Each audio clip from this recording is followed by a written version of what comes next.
Marami na kaming narinig at nakita sa social media at balita ng mga opinyong mapanghusga laban sa komunidad at kulturang animoy parang hindi kapwa, parang hindi kanya.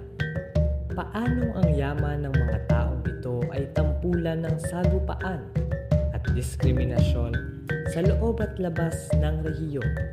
Isasalaysay namin sa dalawang kwento ng Bangsamoro.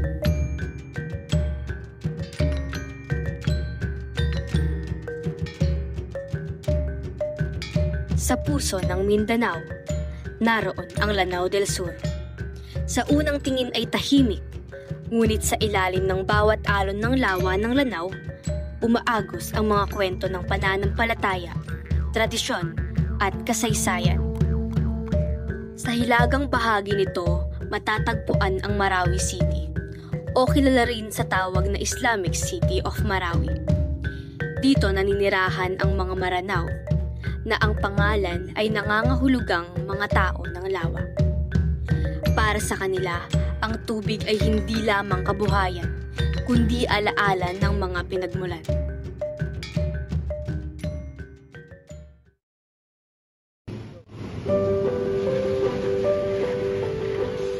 Bago pa man dumating ang mga mananakop, may sariling pamahalaan na ang mga tao ng Lanao. Itinatag nila ang Sultanato ng Lanao na binubuo ng 4 na kaharian, ang Masiyu, Unayan, Baluay at Bayabaw. Pinamunuan ito ng mga datu at sultan ayon sa batas na tinatawag na Igma Agro Taritib. Ito ang patunay na bago pa maituro ng iba ang salitang gobyerno ay marunong ng mamuno at magkaisa ang mga Maranao.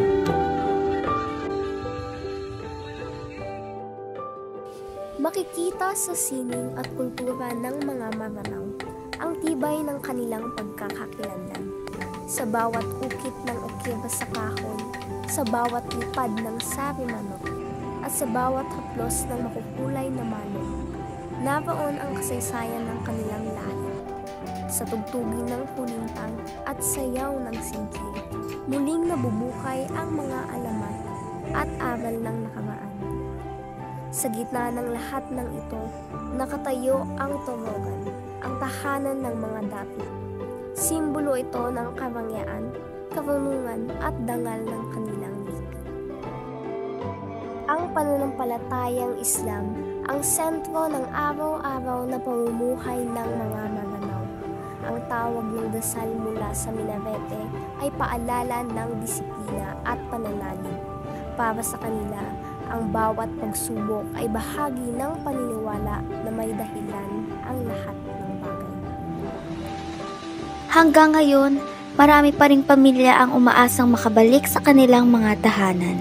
Ang lungsod na dating puno ng buhay ay biglang naging larawan ng pagkawasak. Ngunit sa kabila ng kultura, may mga sugat na naiwan ang kasaysayan. Dalawa sa mga Moro ang nakapanayam sa isang artikulo, sina Sigera at Amel. Ayon kay Sigera, masakit na tawaging terorista. Kahit hindi naman kami ganoon. Napakasakit pakinggan. Dagdag pa ni Amel, apektado ang aming kabuhayan. Kung hindi mawawala ang diskriminasyon laban sa amin, lalo lang hihirap ang buhay. Marami sa amin ang naging vendor. Kung dati kilala ang mga Muslim sa pagbebenta ng DVD, ngayon nagbebenta na rin kami ng tempered glass, cellphone case, damit at pati na rin tsinelas. Kaya naman informal worker din kami. Sa halip na gumawa ng masama, naghahanap kami ng ibang paraan para mabuhay. Yung iba sa amin isinasanla pa ang bahay para makapagpuhunan dito sa Maynila. Pero pagdating dito, peligro kang mahuli sa pagtitindahan sa sidewalk. Mahirap maging Muslim sa Pilipinas. Matindi ang diskriminasyon. Lalo na sa panahong ito na tumitindi ang sentimentong anti-Muslim at ang genocide sa Palestine. Patuloy na bumabangon, maraming hamon ang kailangang harapin. Kahirapan, kakulangan sa oportunidad at sa mga isyong panlipunan na humahadlang sa pag-unlad. Ayon sa datos, isa pa rin ang Lanao del Sur sa pinakamahirap na lalawigan sa bansa. Ngunit kahit sa gitna ng lahat ng ito, nanatiling matatag ang mga Maranao. Ang tawag nila rito ay maratapat, isang dangal at paninindigang hindi kayang sirain ng anumang unos. Ito ang puwersang nagtutulak sa kanila upang muling tumindig, kahit ilang ulit pa silang madapa. Kami, ang mga tao ng lawa, at patuloy kaming lalaban hanggat may dangal at pananalig na bumubuhay sa aming langit.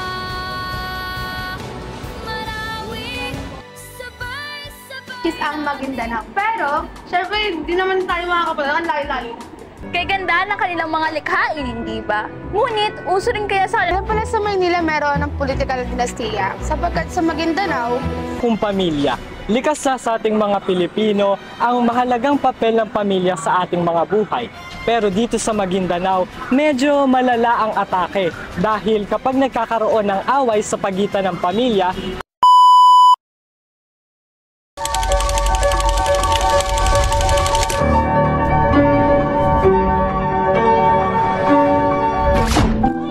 Hindi maiiwasan sa isang bansa ang magkaroon ng stereotypes at isa na nga riyan ang relihiyong na Islam na pinamumunuan ng mga Muslim. ano po yung pumapasok sa isip niyo o ano yung tingin ninyo kapag sinasabi yung Moro o kaya Muslim na nasa Mindanao? Yung mga mabubuting bagay o kaya yung mga pagkakaiba na nakikita niyo po kapag sinasabing Moro o kaya Muslim, gano'n? Moro, Muslim po is pabilis siya po magkabit ng tempered. Mga matapang yung loob, gano'n. Opo.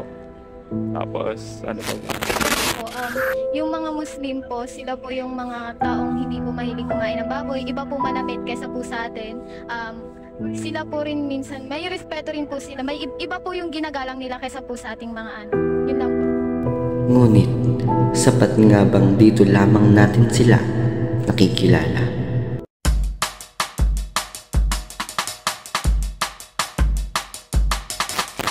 ngayon, pupunta tayo sa ating panibagong destinasyon, which is ang Maguindanao. Pero, syempre, hindi naman tayo makakapala. Ang layo-layo.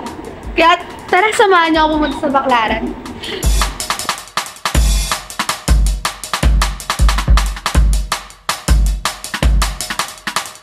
Ang pupuntahan natin ay ang Maguindanao, no? Yan yung destination natin ngayon. Yung Maguindanao ay isang lalawigan sa rehiyon na Bangsamoro Autonomous Region in Muslim Mindanao.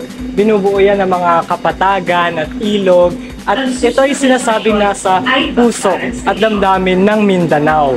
Ngayon, meron itong mga kapatagan at ilog, lalo na nakasentro doon sa Rio de Grande, no, sa kung saan ito yung tinuturing na pinakamahabang ilog sa Mindanao. Matapos nating malaman ng ilan sa mga lugar na bumubuo sa Maguindanao, atin namang talakhayin ang kanilang komunidad.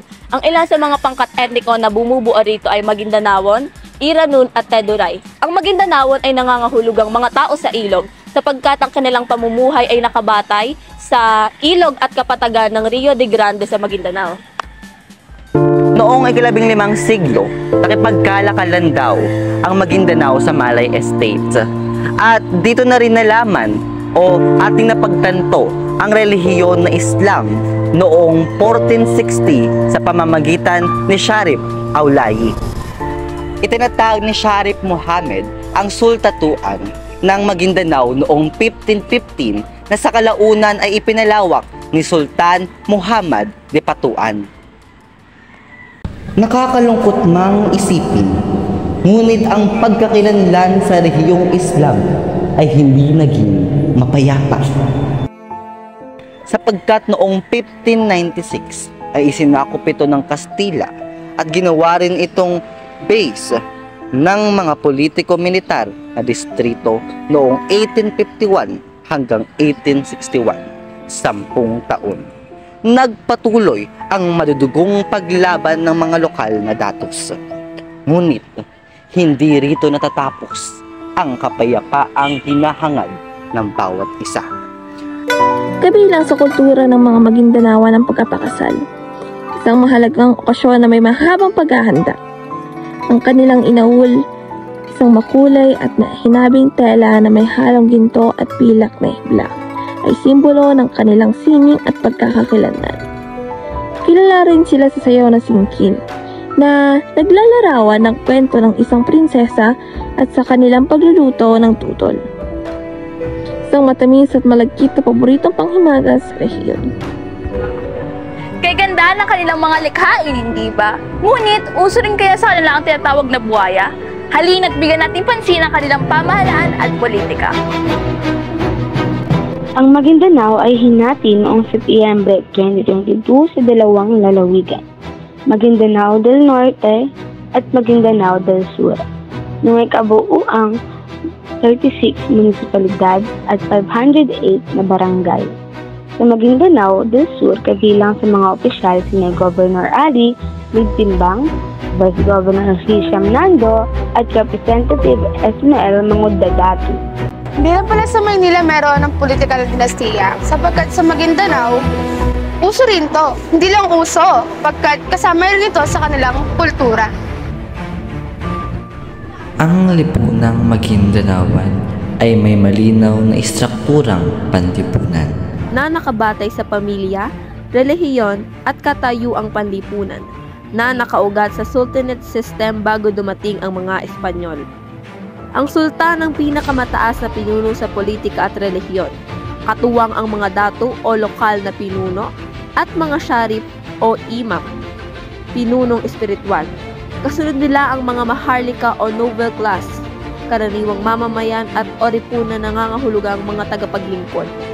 Ang mga lalaki ang pangunahing tagapagtanggol at pinuno, samantalang ang mga babae ay may mahalagang papel sa tahanan, kabuhayan at sining gaya ng paghahabi ng inaulo. Ngayong ating nang napagtanto ang istrukturang panlipunan ng Maguindanao, halika't atin itong isa-isahin at unahin na natin ang sakop ng pamilya. Pamilya kung pamilya. Likas na sa ating mga Pilipino ang mahalagang papel ng pamilya sa ating mga buhay. Pero dito sa Maguindanao, medyo malala ang atake dahil kapag nagkakaroon ng away sa pagitan ng pamilya, kagaya ng pagpatay o minsan ay paggahasa, ang nangyayari ay parang dalawa lamang ang nagiging opsyon. Una, ang pag-uusap sa pagitan ng mga angkan o ang pangalawa, ang rido o ang ubusan ng lahi, kung saan nakikipagdigmaan ang angkan sa kabilang angkan para mawala na ito ng tuluyan. Hindi ba't nakakalungkot isipin na ang minsan mong tinawag na kutugo ay siya rin iyong magiging kariban? Ngunit hindi pa riyan natatapos. Kaya halika't ating talakayin ang aspeto ng edukasyon. Ang edukasyon ay nakasentro sa madrasa, paaralang Islamiko. Sa kasalukuyan, pinagsasama ng Maguindanao ang sekular na edukasyon at Islamikong pag-aaral, kaya mas nagiging balanse ang kanilang pag-unlad. At katulad din ng bawat lugar sa Pilipinas, may relihiyon din ang Maguindanao. Ang pangunahing relihiyon ng mga Maguindanaon ay Islam, na siyang humuhubog sa kanilang pamumuhay, batas at moralidad. Ang 5 haligi ng Islam, Shahada, Salat, Zakat, Saum at Hajj, ay mahigpit na isinasagawa. Bukod sa mga relihiyosong paniniwala, pinahahalagahan din nila ang mga pananampalatayang tradisyonal tulad ng paggalang sa mga ninuno, mga espiritu ng kalikasan at paniniwala sa kapangyarihan ng dasal at kapayapaan. At hindi rin mawawala ang tradisyon at gawi sa Maguindanao. Ang pagmamano at paghalik sa kamay ng nakakatanda ay karaniwang tanda ng paggalang. Ang malinis na pananamit ay tanda ng dangal at paggalang sa Diyos. Ang mga kababaihan ay inaasahang magsuot ng hijab bilang simbolo ng kanilang kahinhinan. Mahalaga rin sa kanila ang pakikipagkapwa, lalo na sa panahon ng Ramadan at mga pagtitipon ng pamilya. Ang kasal ay kadalasang pinangangasiwaan ng imam, at ang pamalaya ay nananatiling bahagi ng kanilang tradisyon.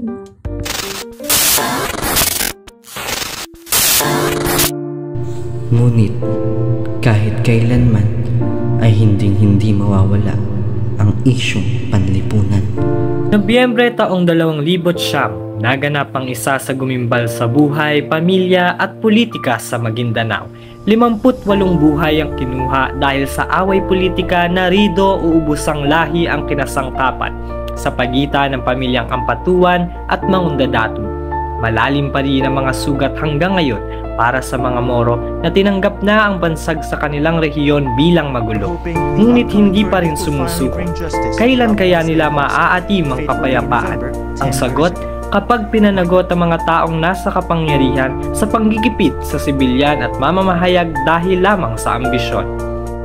At ngayon, ang kapangyarihan ng sultanate ay humina at nahati sa ilang sultanate. Ngunit nananatili itong mahalagang bahagi ng kasaysayan at kultura ng Maguindanao.